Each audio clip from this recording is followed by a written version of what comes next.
सवाल ये कह रहा है दिए गए चित्र में एडी कोण CAE का समद्विभाजक है। गजब सवाल। ये इसका एंगल बाइसेक्टर है, ध्यान से समझना होगा। है CD 6 है, DE 8 है, BC की लंबाई पूछ रहा है क्या?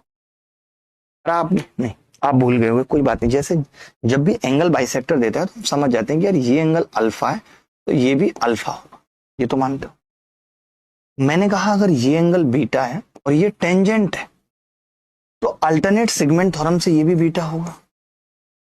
आपने कहा कि जी ये अल्फा ये बीटा, तो ये इसका एक्सटीरियर एंगल है, ये भी अल्फा प्लस बीटा होगा।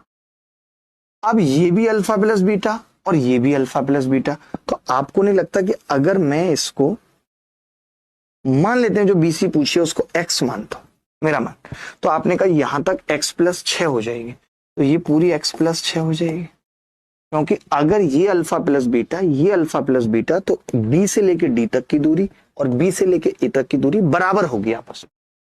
अब हम ये भी जानते हैं कि यार किसी टेंजेंट का स्क्वायर यानी x प्लस 6 का स्क्वायर बराबर होगा ये x इंटू x प्लस 14। अब आप चाहते तो यहां से ऑप्शन से भी कर सकते थे, वैसे तो जरूरत नहीं है, सीधे स्क्वायर खोलना है। X square plus 36 plus 12x बराबर x square plus 14x। Korea का बच्चा भी बता सकता है, एक्स स्क्वायर से एक्स स्क्वायर कट गया, 14x में से 12x घटेगा, x आ जाएगा 18। यही सवाल का उत्तर था। BC पूछा था, BC कितनी है? 18। अच्छा सवाल था। हमने क्या लगाया है इसमें? PT स्क्वायर बराबर PA इंटू PB। पढ़ा होगा ये तो आपने। बस इसमें एक जो कमाल की बात थी वो यही थी कि इन दोनों को इक्वल करना था, और ये दोनों इक्वल होने के लिए हमें अल्टरनेट सेगमेंट थ्योरम और एक्सटीरियर एंगल थ्योरम पता होना जरूरी था।